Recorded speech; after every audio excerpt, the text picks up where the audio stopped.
In this session, we're going to look at the most important criteria for selecting the metrics that will guide content development for you. Our presenters are Elizabeth Crinejo, who is the Director of Client Operations for 360 Partners in Austin. In past professional lives, she's had several roles, including time as a PR exec in the high-tech sector. She worked as a programmer for a large consulting firm, and the one I find most interesting, she did a stint as a professional chef. Joining Elizabeth is Melissa Mines, who's the VP of Client Success at Bulldog Solutions. She recently served as head of brand content for Cisco, and her efforts have been recognized through Kellogg MBA case studies and highlighted in publications such as the New York Times. Ladies, welcome. Thank you. So to start off with, this is us, a little bit about us. So 360 Partners is a boutique digital marketing agency. We are geeks with spreadsheets. We love our numbers. We have great people and work really hard to get good numbers for our people. Great. Melissa Mines with Bulldog Solutions, and we are based in Austin, Texas, and kind of our tagline is wildly creative and totally geek, so we like to blend both sides of our brain. So looking forward to the discussion today. So we've broken up our presentation, our time together in a few main chapters. The first one is really an overview of data, and hopefully with a slightly different approach, just in terms of just laying the groundwork in terms of some common nomenclature, a little bit of orientation about where we are.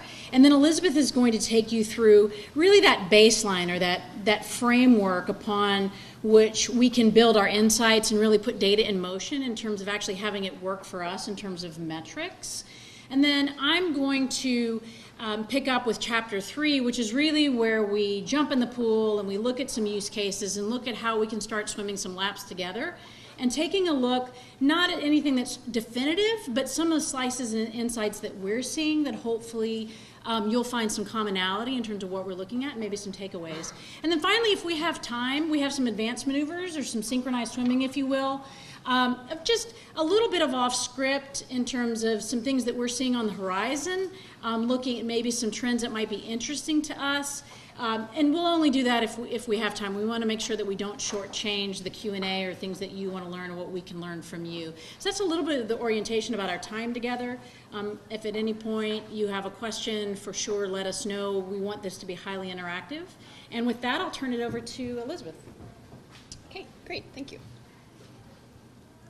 So to start off with, to kind of get a context of where people were, I started by polling some of the people in our company and what they hear and clients to see what kinds of, where are all the many varied and unusual places people could be around their data. And this is just an assortment of things that we heard and I heard. So things on one side of the spectrum, like overwhelmed by it, to the other side, which is I'm not sure what all the fuss is about. Nothing much has seemed to change, because actually we're all digital marketers and of some flavor, and we've been dealing in data since the very beginning.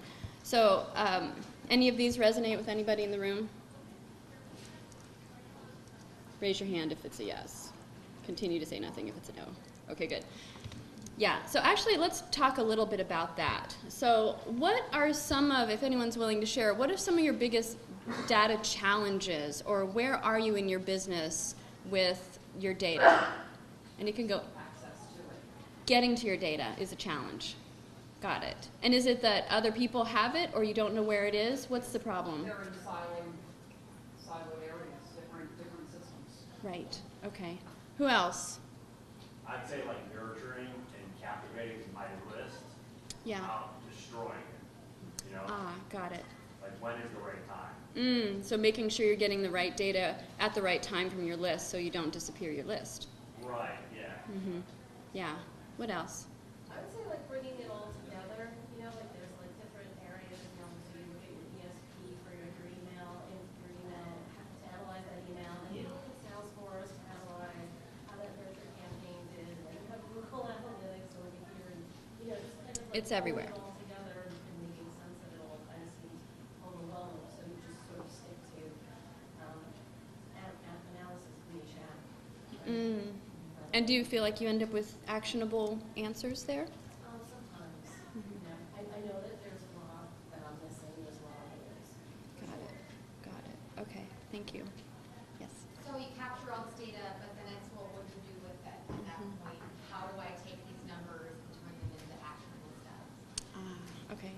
Perfect. Yes, thank you. Someone's had trouble reaching a statistically significant sample size with ConnectToConvert and want to make decisions sooner than data allows. And is that because all in your data is not big, or is it because the slices of data that you're looking at get smaller? It can be both. A lot of times, like trying to work with only a segment of your traffic or audience, not disrupting too strongly. You just don't start collecting enough in that. Or sometimes you're testing something that's, you're not testing big enough. So you don't actually collect something that is significant, maybe ever. Okay, yeah, I can get that. Anybody else? So which data do you need to look at from old and Perfect. That was a perfect segue. You feel like a plant because that was perfect. So thank you. Yeah, so he said like what data to look at. It's all there. So a lot of everything that you guys are covering here are in the situations you're looking at, we do and plan to address. So one of the things when we were looking at this process that we have and our approach to data, this is one of the quotes that kind of came to mind, and in a lot of ways it synthesizes what we need to, who we need to be, or the kinds of people we need to have around us in this world of big data. So from here, this is really the primer here. We need to be synthesizers, looking at the right information at the right time in order to make those important choices that we make every day, which means, dollar signs in or out, making those choices wisely. That's what data is here to do for us.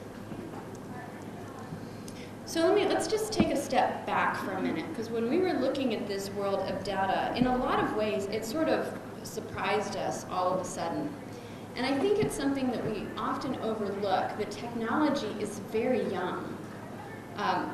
Just looking at some high points here. So this is a history all the way from like 1990. And if anyone was marketing back in those days where like SEO was white on white text on your page, which is now frowned upon, but and that was okay because no one understood. And then we got these smarter systems that helped us get better content. We got better at delivering better content, connecting better to our people. Google was amazing in helping us have a nice match to quality.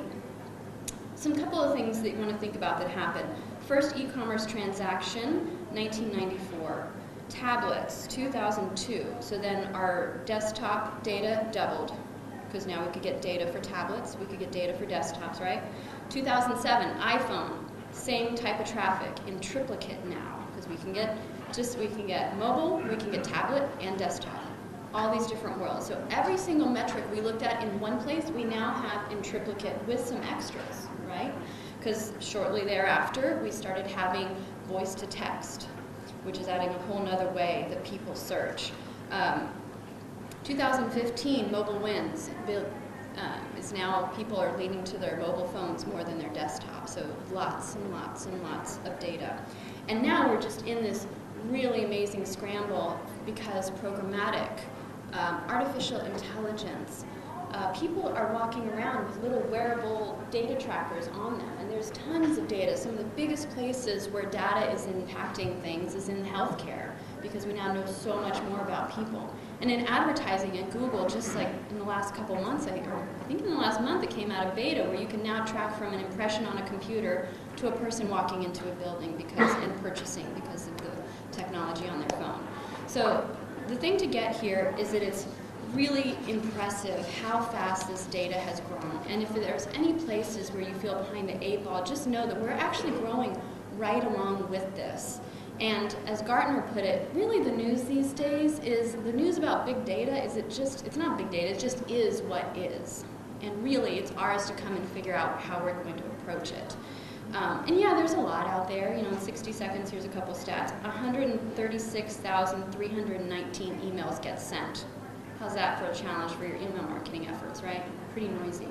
And that's in 60 seconds, so times that by how many 60-second passes we have in a day. 2.4 million Google searches, 1,400 WordPress posts, because, Google's told us content is king, so we put a lot of that out there, right? So there's just a lot that we have to deal with. We're now in the world where it used to be the case that there was 2.7 zettabytes of data out in the internet universe. and a zettabyte is 1 trillion gigs, okay? This year, we've already produced 1.46. So 2017 forward, we're in the zettabyte a year world, and it's going to be what it is. So, you know, while we may be in this situation every once in a while, this is our joke. We're not going to actually speak it, but here's our comic. But so really, what do we do with all this big data?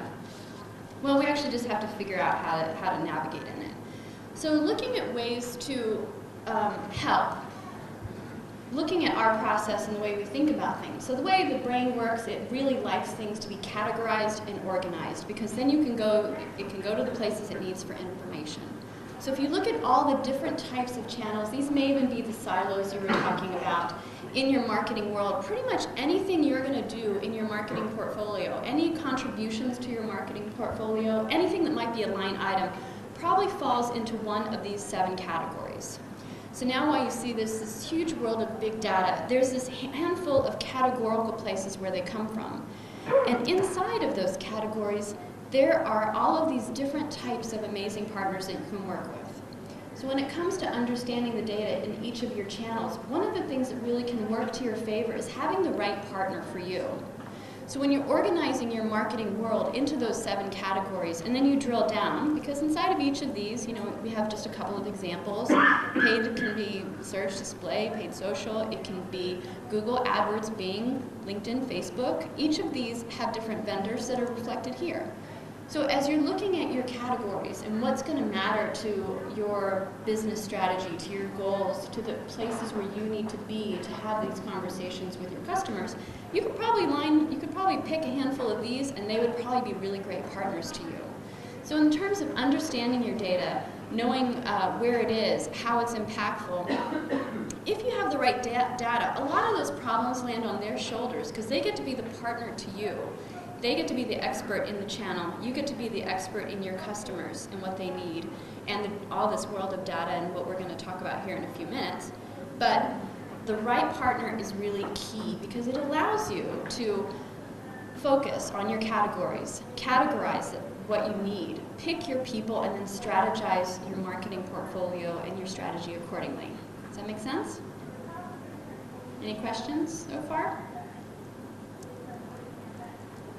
Okay, so one of the things that we also didn't want to overlook is that regardless of how big the world of data is out there, the main thing, the marketing game is still the same. It's know your customer. Now, in this world of data, it's actually irresponsible to not use the data to know your customer better, because in a lot of ways, you know, they chose not to opt out of giving it to us, right? They said, okay, cookie me, right? It's okay.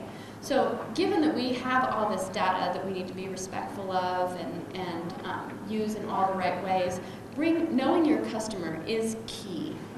Because it's what actually, at the end of this thing, the punchline is, this is where you simplify your data, to your point, is starting from knowing your customer. So this kind of highlights, the idea here is figuring out what your needle is. We have this big, and I can even give you a chef reference because I love cooking, and you know, for me, like grocery stores, like limitless possibility. My husband feels the same about Home Depot. So, grocery stores are filled with ingredients, just like we have this giant pile of data. Now, what do? You approach it with what you're out to accomplish. You bring your question to your data, and you say, what do I want to know? And an easy way for us to look at it is our funnels, because we all understand our customers in relationship to where they are in the funnel. So, let's say awareness questions. Where do my buyers come from? There are metrics associated with any question you could possibly want to answer about your customer. This is when you're not asking them directly. So here we say, where do my buyers come from? So I could go get traffic by geography. I can look at like, cookie tracking data. I could look at shipping information if you ship something out, or where you've fulfilled on different leads that have sold in different areas by zip code, right? Going on, consideration. How do they look for our solutions? Search query data, sales by source. Where do they go to get their information? Traffic by landing page. On-site search data, I don't know if you use this very often, but if you go and look to see what people are actually putting in on your website, you can learn a lot about what people want from your website, and you can understand how well or how poorly you're actually delivering it. Going into decisions, so where do they need more information to help them purchase? And this is data that you would find in a spreadsheet, or it might be data that you go inquire about. Go talk to your call center people or your sales people and say, what are the top 3 questions you have to answer before you can get them to the next phase of sales? Well, why don't we have a landing page with that information on it? Why don't we lead with that? Because we keep time and time again, both our site search data and what we're hearing from sales all validate that these are questions that people have. And then looking at the bottom of funnel, loyalty, advocacy, what's similar about my best customers? How can I take care of them better? And then how can I go find more of them that are similar to these, just based on these people who have an affinity for what I have to offer. Now I just need to go find their friends. So given that, we do need to address the data part of things, because as everyone knows, garbage in, garbage out, right? So how many people here would say they trust their data? Okay. Okay, so there's a few of you. Okay, so when it comes to the people who don't trust their data, can you tell me a couple reasons why? It all comes from different reports, different systems. Okay. You know what's updated properly, they have the right information detail. Got it. Okay. So it comes from a lot of different places, a lot of different reports. They're not tagging it properly, so you don't know what's good. Okay, so you actually know there's one spot. Yeah. Perfect. Okay. Part of our challenge is a lot of it we have is person-to-person insights. Oh, God. Okay. It's exclusively a direct sale company at this point. We're trying to change that. Mm-hmm. And so if folks that are reporting ideas, so it's product or Mm-hmm. then how can we trust they have sort of misinformation or no information. Right. Yeah, and I bet in a situation like that, when you're getting you're almost having to deal with people's feelings about things. They think they're further along, and maybe if you were a fly on the wall, you would have had a different interpretation. Got it. That makes sense. So, considering this, we really need to get into the causes of bad data. There are a lot of ways we could approach the subject, and I think really understanding at a categorical level, because each of these will have special to-dos. So let's look at this from a top level, and I have a few examples that I'll roll through here. But the first one, I think, is competing systems of record, and a couple people already validated this one. And this can be a lot of different places where the data is, and they may be separate channels doing separate things, but it's also times where a business grew and they started looking at their data in Google Analytics, and then someone else decided to throw some Adobe products in there, and now they have 2 different ways. Maybe they were looking at Old SiteCat or GA, but these 2 different people are looking at data in different ways because they track different ways in each of those systems. And whenever they have to come together to make decisions, it can get very challenging, because who's right and how do you decide on what? So this one can be a real time-consuming challenge. An addiction to vanity data. So how many people here really stress out about impressions or clicks? Right, okay, so this is a little bit of the legacy world of eyeballs and advertising. This is where people worry about things like how many impressions we're getting or traffic. This is a data challenge that can cost money. I'll show an example of that in a little bit, and a lot of time, because you end up explaining what metrics matter to people and trying to get them into those conversations versus other ones. Another is no clear owner. This is the gatekeeper world. So we've definitely had situations where we take on a new client and we ask them for access to Google Analytics, and they don't know who can grant it to us. And then once we get into the account, we realize there's maybe 5 or 6 people who have high levels of access and can create goals or change things. Some people are making notes, some people aren't making notes. The things that they're noting aren't always relevant or interesting or notable, but they're all in there. And then there's this big mess with different filters, and no one person understands what's happening in there. So if there's no clear owner of your data, you're going to have those siloed experiences that you're talking about, because there's no one who's sort of the pivot point, and that can cause a lot of challenges. A lack of understanding of how a system works. Now this one, it may not be that the people here in this room should be accountable for this at the granular level, but I do recommend you understand enough about your systems to ask the right questions, because each of the systems that we're going to attach to our marketing processes will record things in different ways. Some of them will dedupe in different ways. Some of them will have a shorter or a longer cookie duration. Some of them understand cross-device differently. Some of them will label their revenue cost, or it'll be cost or spend, and if you pull it into a spreadsheet the wrong way, you'll see things incorrectly. And you'll also not understand what could break a system. One quick example is, imagine a really friendly programmer thinks that your confirmation page doesn't sound friendly enough, so they turn it into a thank you, mycompanyname.com/thank you, because that's friendlier than confirmation, right? Then all of a sudden your Bing tracking is gone because it measures off a URL. If no one knows that, they may say, yeah, that is friendlier, thanks. And then 24 hours later, someone's freaking out because all of their Bing conversions have disappeared. And what happened? Well, we just got friendlier, that's all that happened. So, having a non-data-driven culture. And we're going to talk a lot about this one because it's really important to having your data enculturated. You want people talking about your numbers, and all the relevant people, you know, not everyone should care about your numbers in the company, but all the people that are touching the data, all the people that are making decisions based on the data, all the people that are trying to make you more money should understand the data the same way, because then they'll understand where to put money and how much money they're going to get out of it, and they can plan accordingly, they can grow, they can expand, they can do all the wonderful things that you can do when money comes in and money comes out in the right ratios. Yes? And lastly, just the summary. It's just when you have straight up bad data, things not being tagged properly, a misunderstanding about what a conversion is, someone tracking a conversion based on a lead that comes in on Google, and then someone else thinks that it needs to measure at the qualified and then on. So how are those two people going to have a conversation together about numbers? It's impossible. So it's really important. Do any of these resonate with you guys? Raise your hand if you see your company's challenges in one of these boxes. Yeah, it's pretty much a good number. Is there anything that you guys are challenged by that doesn't show up here? Yeah, for the most part, it'll fit into one of these boxes. So let me give you a couple of examples of this out in the wild. So this is in that world of having your data enculturated, having conversations about your numbers be a part of the company. So this was a client that we had that was switching to a new website. And these are all quotes that I heard at some point on the phone or in person.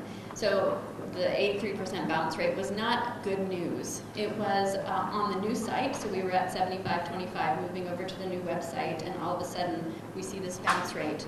Now, this was a big deal. So there were high-level people on this call, the marketing team was on this call, and we had to do a lot more digging amongst all of us to figure out what was going on. So what happened was they had no fewer than 10 different tools that were hitting the site with a variety of different types of tests. So here, this tool was definitely doing what it was supposed to be doing, and that's why it knew it was going to cause 100% bounce rate, but this conversation wasn't enculturated.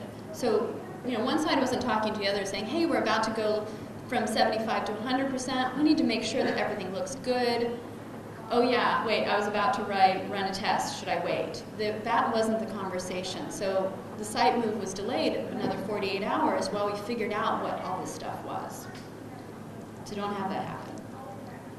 So keeping it part of the conversation, this is also lands in the world of enculturating your data. So this was something I heard from a client not too long ago. We don't have keyword level data, which it stopped me in my tracks because we had worked with this organization, and it's a company. They have a very long funnel that can go anywhere from 3 months to 2.5 years, and we had worked with them really closely to build out keyword level data, which they have, from leads all the way to close one, and there's revenue dollars on the other side of these numbers as well. Now the problem was 2 people had left the company and they hadn't kept the culture of data alive. Those 2 people were the stewards of the data conversation, we found out later. And so when they left, so did this level of granular marketing, and it definitely hurt them. So the thing for you guys to think about is make sure you're keeping the conversations alive. And then here's another one. This was a prospect, and we do audits with potential customers. We're really interested in making sure we can make a difference for them, and you know, if their agencies are good, we usually recommend them staying, so that's what our audit helps us figure out. And in this one, we always ask the goals. They said, okay, our CPL is really solid, we just need to grow. We just need to scale. So when we actually dug into the data, we saw, well, that's not really the case. It looks, their whole portfolio, as you can see here at that $77.23, their whole portfolio was relying on the performance of their brand. But the rest of their portfolio was fairly weak when they were playing against $110 CPA cost per lead here. So with this, we would recommend, no, don't grow yet. Build your foundation, make it stronger in your non-brand categories so that then you actually have something that can really build and scale, you know, with the integrity that you need to keep that 110 in play. So just remember, this is the world of like having the fullest picture. And then another, just to address the vanity data issue. And I'm hoping this one doesn't happen as much as it used to. This is really the legacy world of billboards and eyeballs and all of that. And so this is just an illustration of how vanity data can really cost you money. And this is, you know, those calls, those emails, like impressions are way down, what's happening? So this was a prospect, and we did an audit of their account. They were in the electricity market in the east, back east, where it's deregulated. And they were like, we just want traffic. So they got traffic. Now they had broad match keywords like coal, gas, wind, electric, electricity, power. So they were really on point. $23,824 spent helping people find gas, the lowest, the cheapest gas price near me. They could have also gotten electricity if they wanted to. I don't know why they clicked the ads, but they did, and they cost them almost $24,000. Other things, Power Rangers, Transformers. I'm pretty sure these are like 12 or 13-year-old kids, because we're not talking about like Transformers in your on the power line. We're talking about like Decepticon and those guys. Yeah. Volts, they were trying to give a lot of information to people about voltage for different things, and that was, I mean, well, it's only $186. These are all clicks that are not likely to turn into customers. We could have a whole session on why people look for one thing and then click on your ad if you have that problem. It can be really fascinating and worrying, but 40,000 and change went to this type of traffic, and I would assert that the lion's share of this, you know, maybe someone who's looking for the benefits of coconut oil probably might also be upset about their electricity bill, I don't know. But I do know none of this money converted. So not all traffic is good traffic. Any questions? Okay. So what do we do about it? Creating good data management processes should be a part of that enculturation of your data. You want your people to be pretty protective of it. You want someone in a meeting to talk about a new channel and then say, well, how do they track? Because that person's sitting there thinking about how all the tracking channels are going to sync and where they're not going to sync, and how you have to play with the math to make sure they all can give you a picture that makes sense. So the first things you want to do is you want to clean up your data. Get the tracking handled, bring someone in to help you if you need to. Sometimes a third party can make a difference when there's a lot of people at the table who've been talking about the same thing for a long time, so don't be afraid to bring in a consultant or someone who can help you. Get to the point where you trust your data. Now understand, whenever you're looking at distinct systems, you're probably going to have some slight differences. That's probably okay as long as you understand what the reasoning is behind those slight differences. So maybe between AdWords and analytics, you understand first click and last click and those types of things. So when you're looking at the data, you can interpret it the way that's proper based on the language of its system, and then you'll understand how they come together. So clean your data until you trust it. You understand the differences. You know how they impact you. You know where they're important and where they're not to be bothered with. And you also know them to the degree if one of them's off, you'll notice it, or one of your people will notice it, okay? And a lot of this may apply to the people that work around you, who are the people who are managing and maintaining this. You want to make sure that they have this process in their day, week, month, year, based on however often they have to interact with their data. Then you want to maintain it. You want to be really protective of your data. Not only that, you want to keep your technology on point. Make sure everything's up to date. Right now, one of the biggest ways we're going to be managing big data is with really great partners that have super smart tech, because there are too many metrics in some situations then we can manage, but if there's a machine that can pull them all together and give a smart team of thoughtful marketers some good information to direct their tasks and their efforts and their tests, then you want to pull those in. So stay up ahead. There's probably lots of great vendors for you to check out here to understand like what is happening with programmatic, what is happening with AI, and how can it solve the problems that I have with my data. So stay up to date, maybe create some Google alerts. Also make sure your technicians, any people that you have touching your systems, make sure they are maintaining them, and make sure they're keeping their own tools sharp. My people love Excel, and now they're all starting to learn R and Python on their own because they want to be better at manipulating data in new and different ways. So give them those opportunities.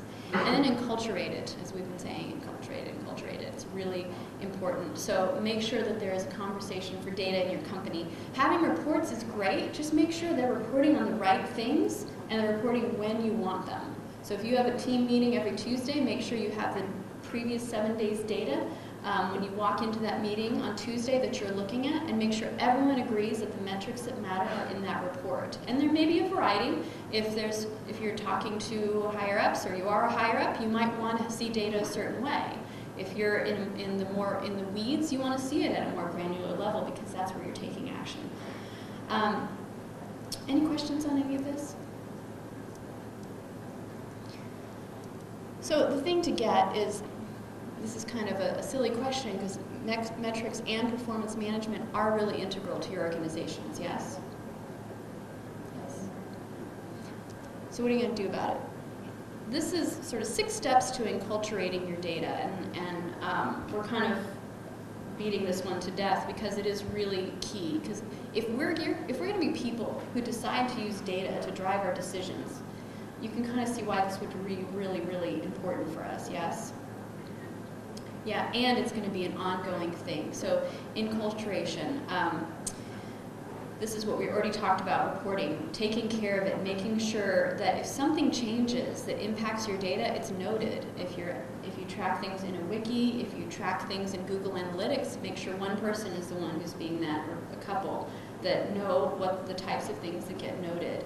And then create redundancy. So that gave the example of the customer that had impression to close information, which is, it's a unicorn in the marketing world. It's hard to get that at the keyword level for such long sales funnels that we have at times. So make sure that you have redundancy. This really helps if people are just talking about it, because if you're talking about it, you know where to go to get the data you want, and when that person decides to leave or that department changes, you know where the data needs to move to to make sure that those owners and those keepers of and those understanders of remain a part of your company no matter who the personality is who's sitting in the seat at the time. Then you want to understand the system. You want to understand how everything works. How does it track? How does it think? In our company, we do a lot of paid search marketing, and we have gone back and forth in the world of bid tools. And whenever we use them, it's in the right situation, and it never overlooks the fact that you need to have a smart thinker and someone who wonders about data running the machine, or else you're likely to lose money. So make sure you understand your systems, how they can break and how they think. Stay current, I already talked about this. Just really educate yourself. Make sure your people are smart. A good day would be when someone comes to you and says, hey, I just checked out this vendor, they're really cool. I think they really could be a game changer to the way we understand our lead nurturing numbers. Can I set up a demo? That's a good day for you. Even if it's going to cost you money, I guarantee you it will save you money to also have those people who are thinkers and researchers, and they're out ahead of that technology curve, because that's where you want to be. And then embrace curiosity. When data doesn't, the thing that's funny about data, and we've had clients before who say, well, no, I have this goal. I told my boss I would get this many leads at the same cost this month, and why can't I do that? And then we have to say stuff like, well, because math. Sorry, math is impersonal. It doesn't care what you said to your boss. It doesn't care what your goals are. So whenever you have those situations where someone has to come to you with the bad news, you want to really applaud them, because as I always tell my people, the things you measure are the things you move. So if we know the bad news, if we know we have an 83% bounce rate, well, I'm definitely going to do something about that. So don't have it be the case that someone's afraid to come to you with bad data or bad news about your data, because those are the things you want to uncover, and you want to count on uncovering them. The better you get with your data, the more you're going to find out the things that you maybe don't love so much, but you can transform. So again, just coming back to this quote, the goal is to have a company or a marketing department or all the relevant people be these synthesizers that know how to put together the data, think critically, and help you make decisions about it. Okay, so now I'm going to hand it over to Melissa. Thank you, Melissa.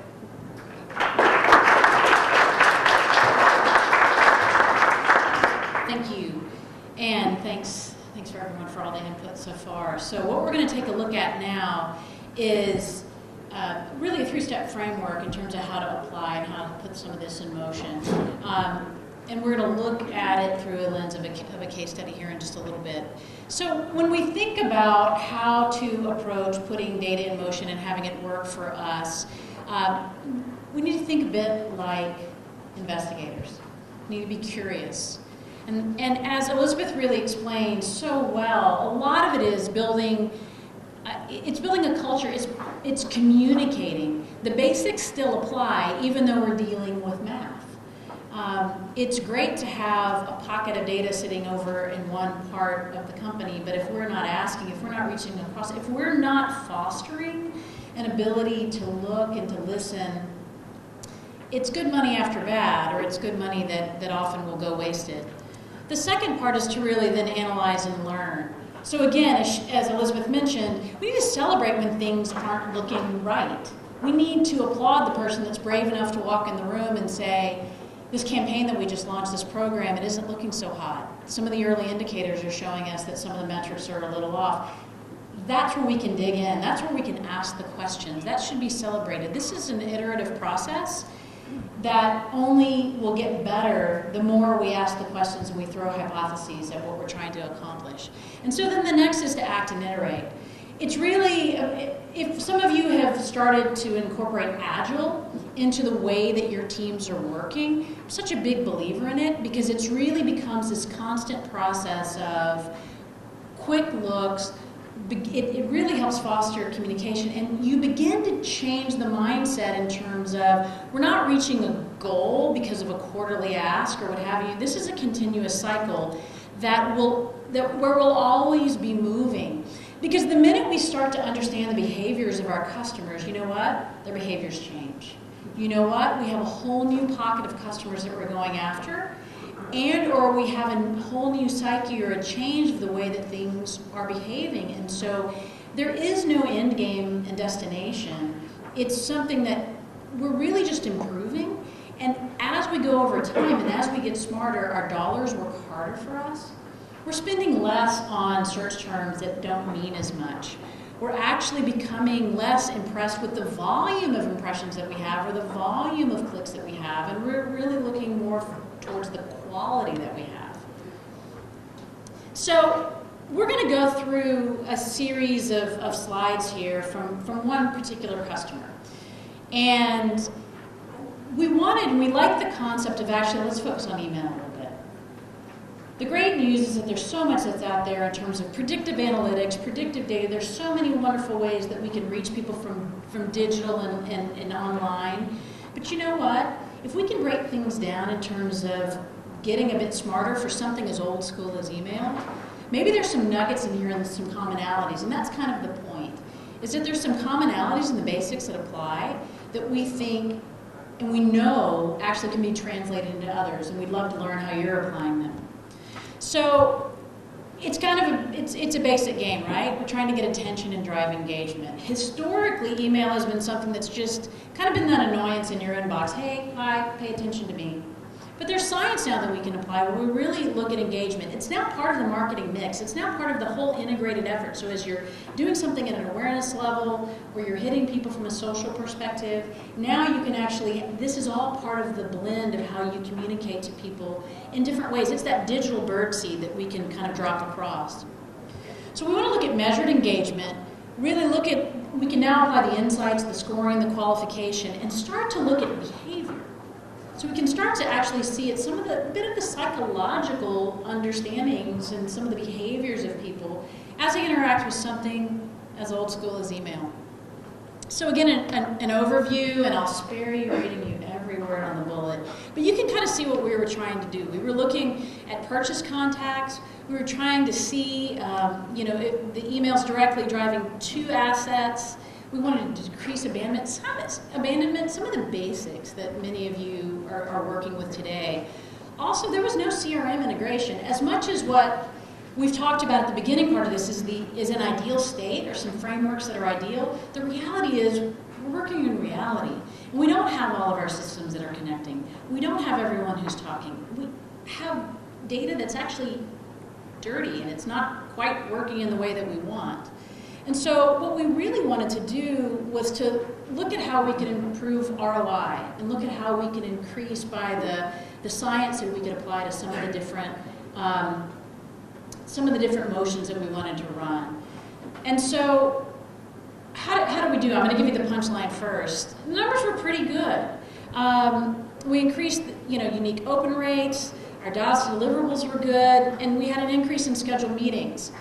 That's nice, right? Obviously, we'd pick this for a case study because it's pretty successful. But I think one of the ways, or some of the ways that this became successful is that we didn't try to solve everything at once. We broke everything up into small, bite-sized bits and looked at our numbers. And so I'll kind of show you how this built a little bit.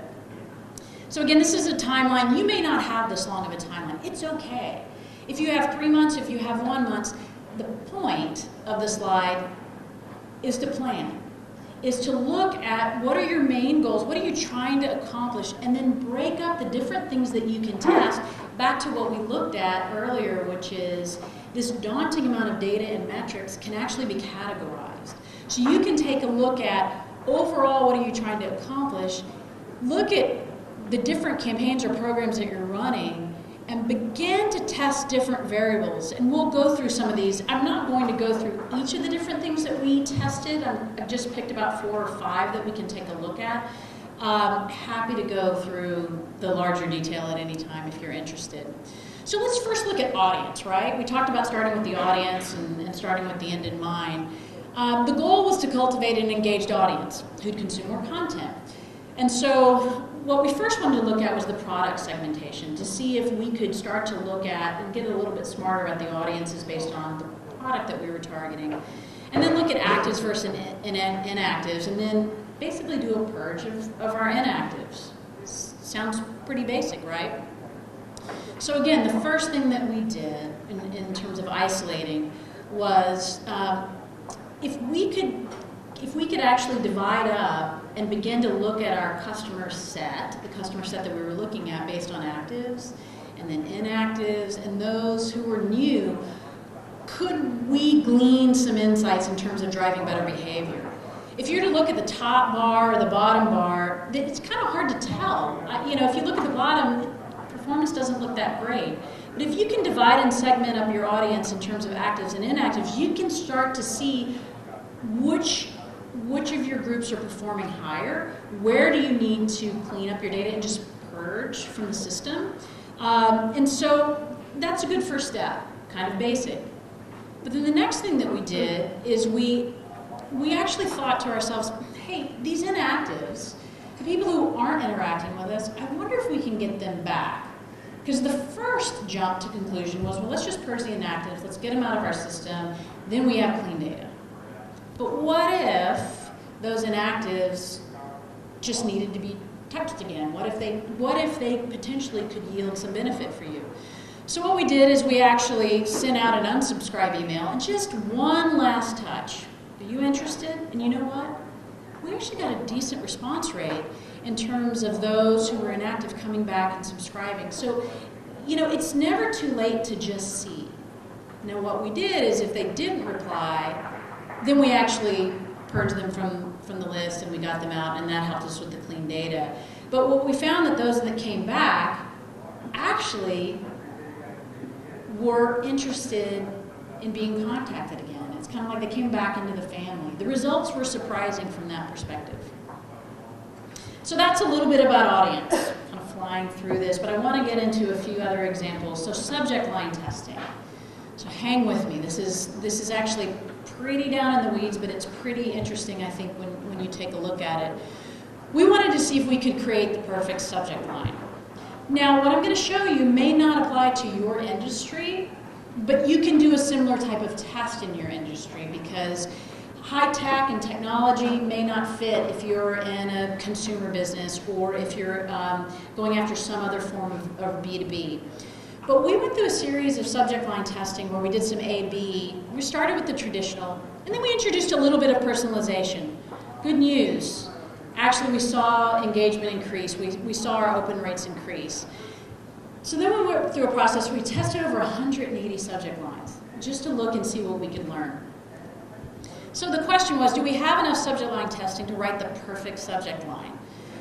So if we looked at history, and we could test to look at type, what type of email was it, did personalization matter, what if we mentioned a product, what if we blended these, and we did a series of A/B testing just to see, and did character length matter? We're in a 140 tweet world, does it matter, does it not, is shorter better, is a little longer better? And so the results were very interesting. Again, what we found was that personalized obviously makes a difference. I think the delta was most interesting to us. You can assume it's better to be treated like a human than not, so that's pretty interesting.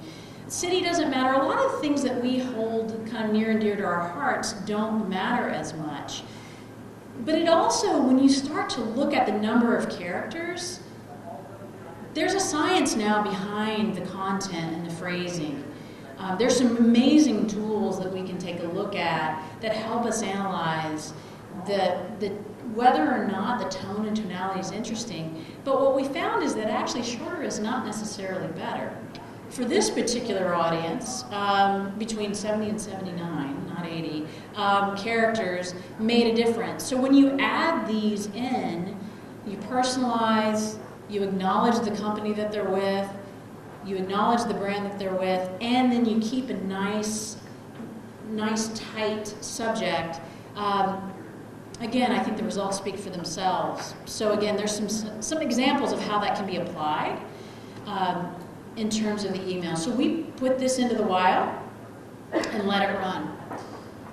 So again, if we can take a look at some of the calls to action. So the next step is, all right, we've looked at the audience, we've got a little bit smarter there. We've looked at the introduction in terms of how we're going to appeal to you. Now let's look at the call to action.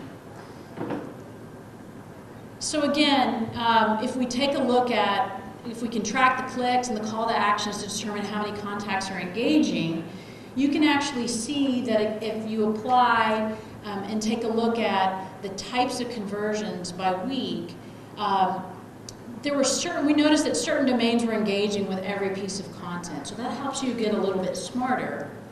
And then we wanted to take a look at, because the next thing, what we see so often, is that we want to put everything in the body of the email. We have you, we've appealed to you, you've opened it, so now let me serve up 3 and 4 different assets that you can play with.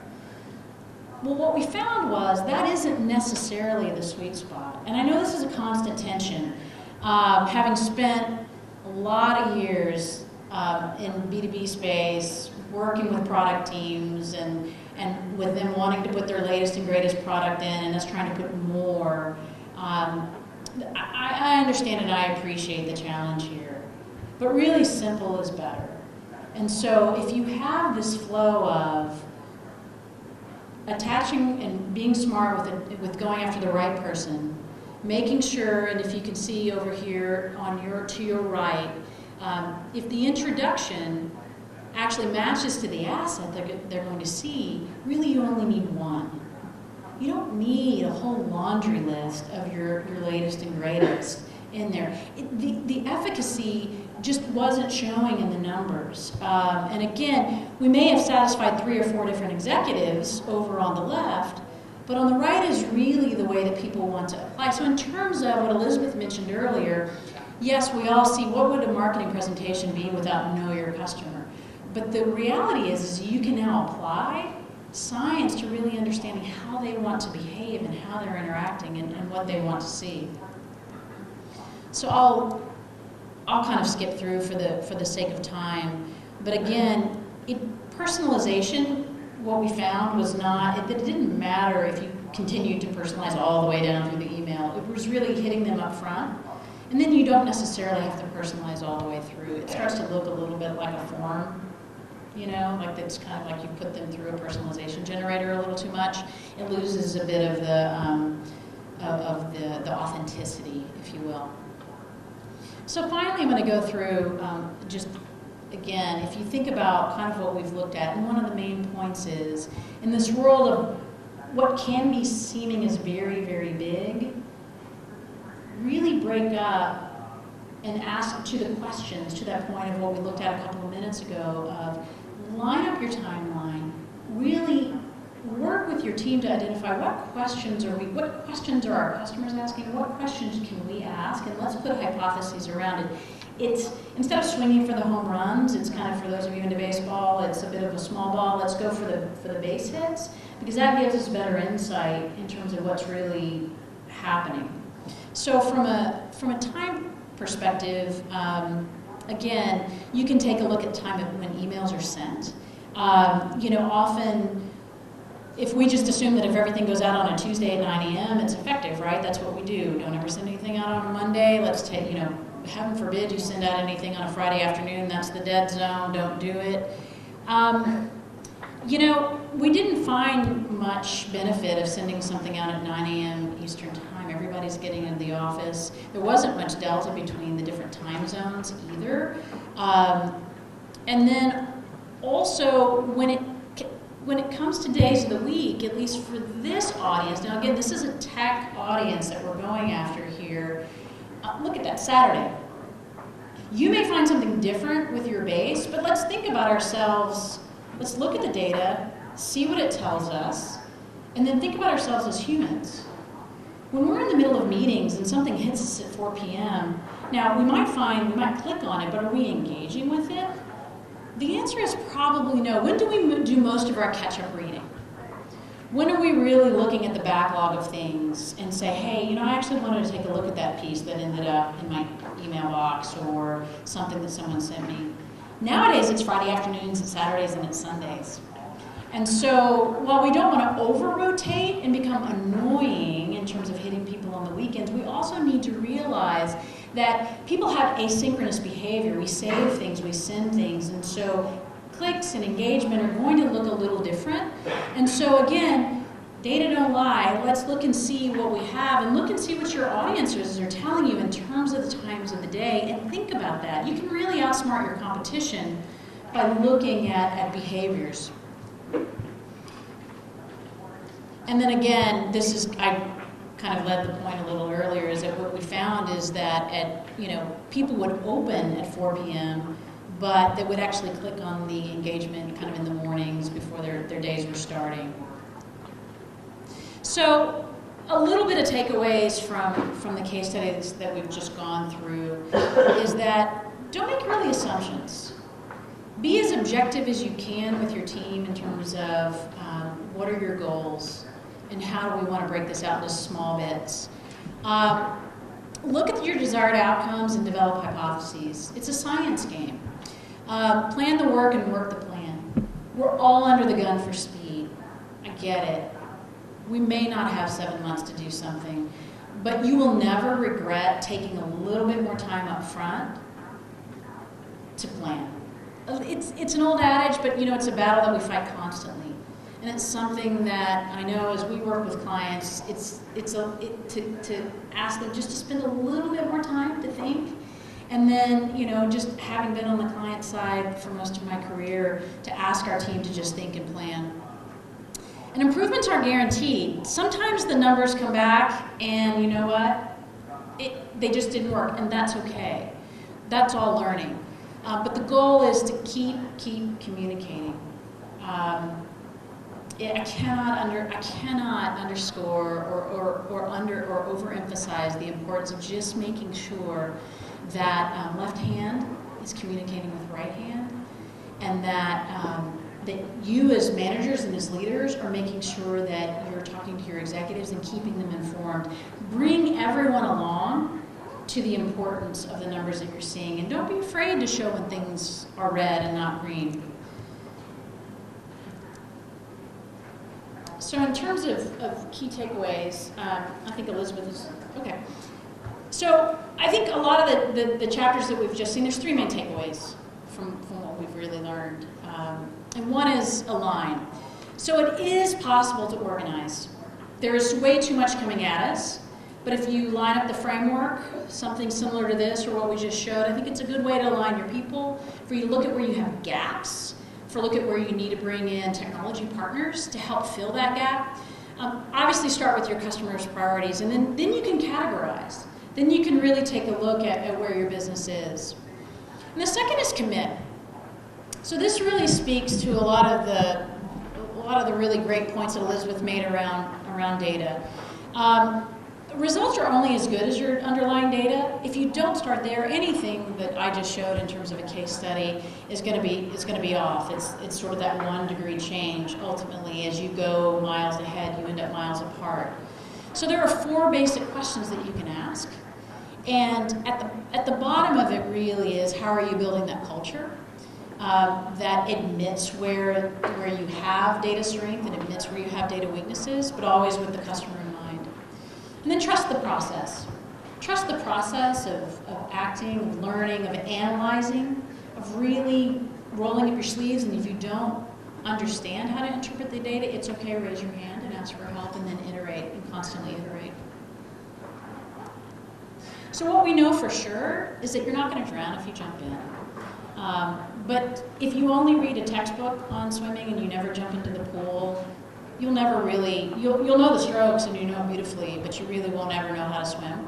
And the first time you jump in, it'll probably, I don't know, like me, it'll probably look a little silly, but ultimately you'll get the strokes down. But data deluge, it's really, marketing is no longer anything but really data and anything but tech. It's kind of going back to the old town square, but now we have data and we have drop lines where we can see people's behaviors out in the wild in ways that we haven't ever been able to. So it's the water in which we swim, it's the air that we breathe, and it's where the exciting, I mean, we're really having a renaissance in our profession. There's never been really a better time to be in marketing. So that's kind of the conclusion of the main part of our presentation. We do have some other things that we can talk about, kind of some things that we're seeing as it comes to using predictive analytics in marketing or looking at culture and things like that. So we're happy to go through some of that, but we wanted to pause and see if you have any questions before you get into that. So, Any questions, guys?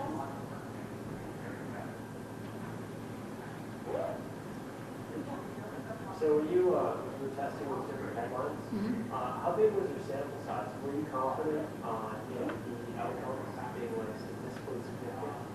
yeah, we were. We had to, again, in the B2B, it was a pretty targeted space, so we made sure that we didn't test anything that we didn't feel comfortable from a statistical significance. The tighter and tighter you get, the closer you get to that bleeding edge in terms of being confident. So I don't know the size that you're working with, but you may not be able to test 180, headlines. It may be 20 to start from.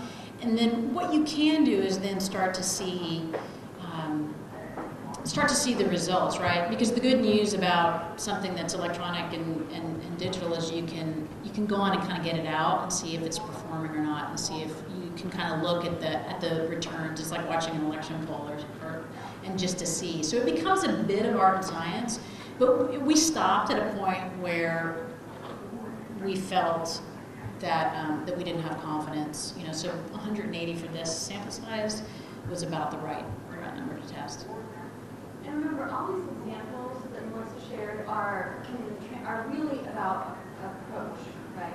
So if it's the case that that takes you a year, that might be fine. It's just a matter of holding that process, measuring and iterating, looking to see what you're learning, measuring, iterating, and then you'll get down to your versions. with any of these, we couldn't give every example that might come up in the paid search marketing world, but you can test a headline for an ad, you can test a headline for a landing page.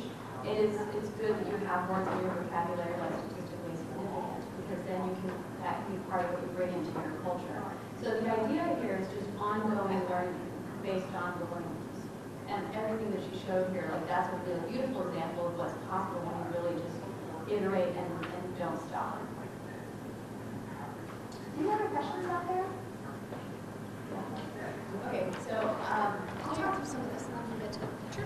So one of the things I think is really important, and when I look at my role as director, one of the things I'm always having to do is look at hiring. What am I hiring for? What kind of skills am I looking for?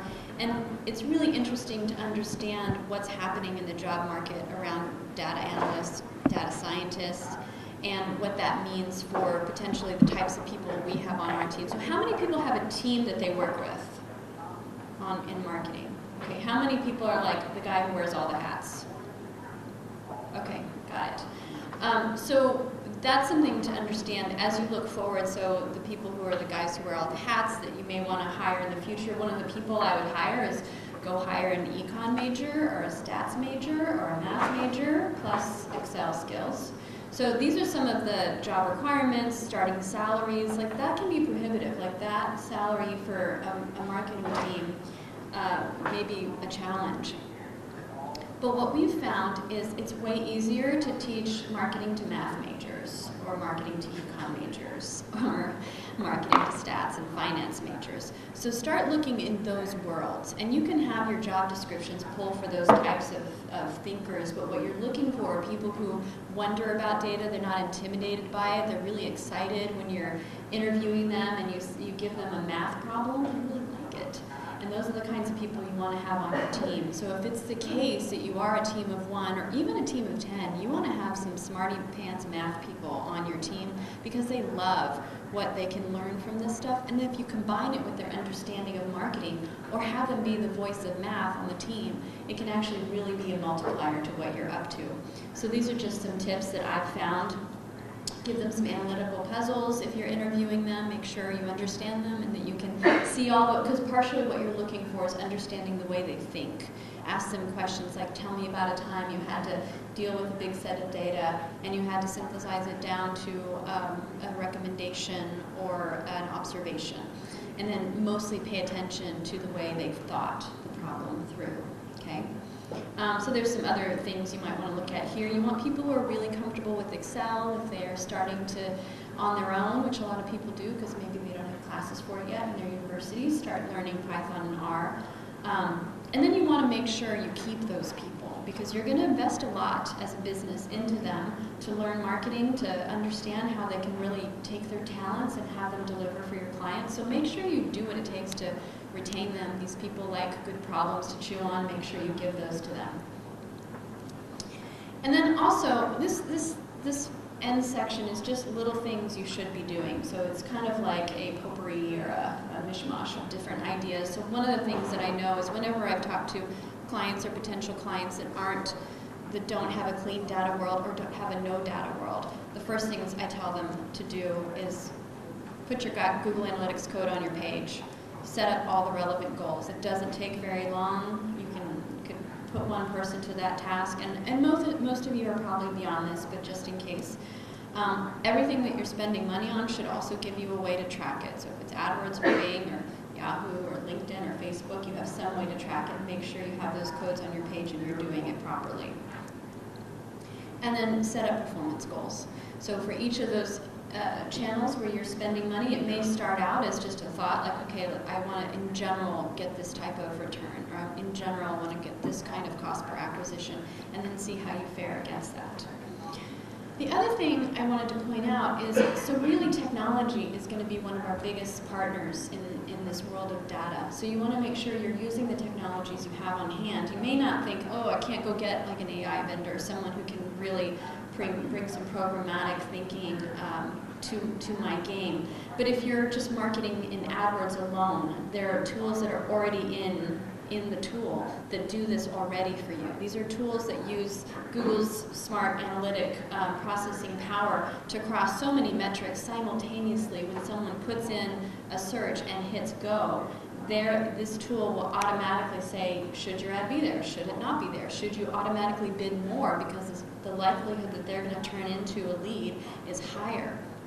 So I made this pretty actionable. Each of those is hot linked. I know you'll be able to get these downloads, but there's also some information about each of them specifically. So going through each of these, and I won't go through each of these. I don't know how many of you advertise in AdWords? Okay, so it's a good number of you. How many of you already are working with any of these tools? Okay, good. So a few of you are and a few of you aren't. Okay, for those of you who aren't, I hope it actually can be something it's easy to implement. It's already there. No budgets need to be approved. You might need to allocate, but this is all stuff you need to test. In our agency, we've had some of these do really well for clients and then do really not well for some other clients. So use the process that we outlined to help you test and iterate on this.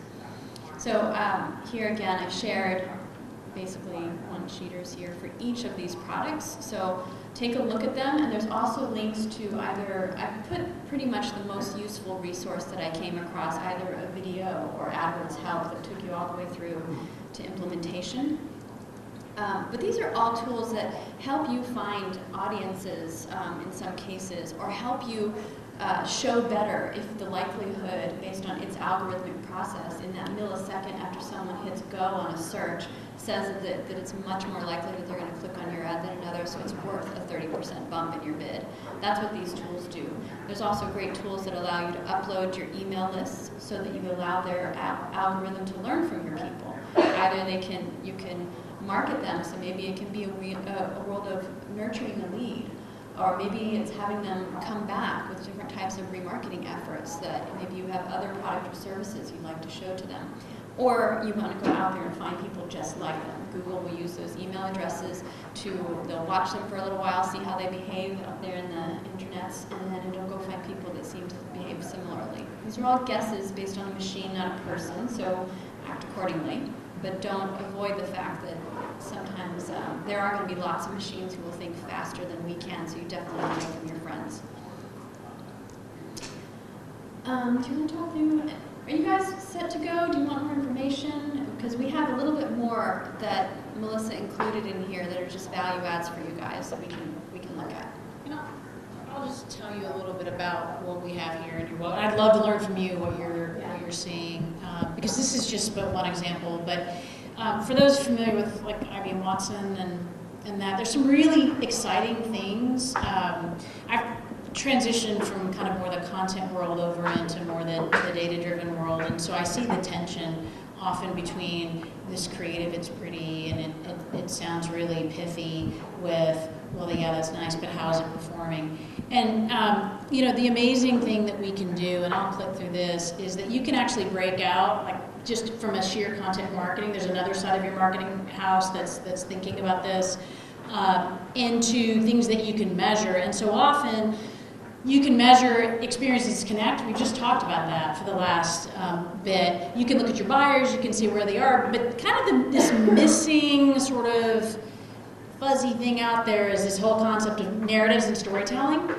And there's some really cool technology out there that's starting to look at narratives and storytelling and providing analysis compared to where you are on this arc of a story. And so one of the things, and again, you can, and if I can work this, that's really interesting is that machine learning can now look at some unique rules and apply conversations and storylines and apply some science to not only looking at your storyline and its efficacy against itself, but also against your competitors in terms of are you connecting emotionally and all of that. And so this is something we're starting to play with. It's still very beta, but it's actually pretty interesting when we start to look at yet another layer, I know to overcomplicate things, of data to take a look at, because not only do you want to find where your customers are, see how they're engaging, but then you want to get smarter about the stories that you're telling. And then you may be able to automate those stories. There's some fascinating things going on with bots and stuff like that in terms of creating content that's smarter. And there's just too much to ingest, so we're going to have to begin, I posit, we're going to have to start to take a look at some of this machine learning as it applies. So I'd love to learn if some of you are playing with that, because I think that's where a lot of these worlds collide in marketing. You know, this is from a company called 8.arc that I'm quite a fan of. Quid, if any of you have played with Quid, looking at some really interesting things from conversation and measurement out there in the social sphere. And I think you're going to start to see some of this overlay on top of some of the work that we do. So again, this is all out here as bonus material, so thanks for staying for kind of the additional part. But any questions or anything that we'd love to learn from you that you're seeing. If not, we'll definitely let you go to happy hour. But any additional questions? I guess it's more of a comment. I am part of a 128-foot company based in Germany. Everything is processed, right? Yes. But trying to get them to understand that, yes, it's great to get processes, but you have to have the technology, and you have to implement that technology to make those processes work. You know, and this really speaks to me, I'm trying to get network business intelligence into our environment.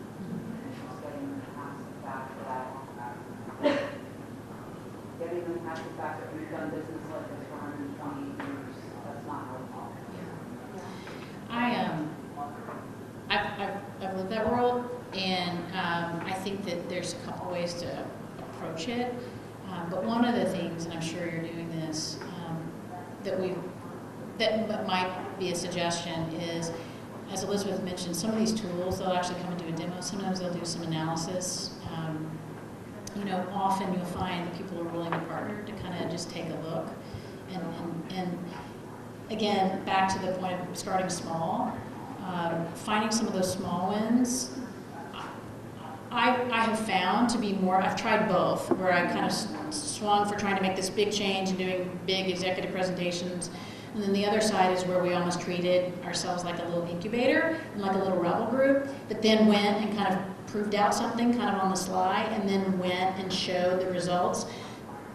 That I found much more effective in a big organization than, I mean, you should still evangelize, right? But that's the way culture often in big companies changes, is by kind of treat yourself like an incubator. One of the things we've done as well, and mostly successful, is having those people sit down and presenting them a competitive review. So for those little companies, a lot of times they used the competitive space to guide their actions, to figure out if they were ahead of the curve or behind the curve.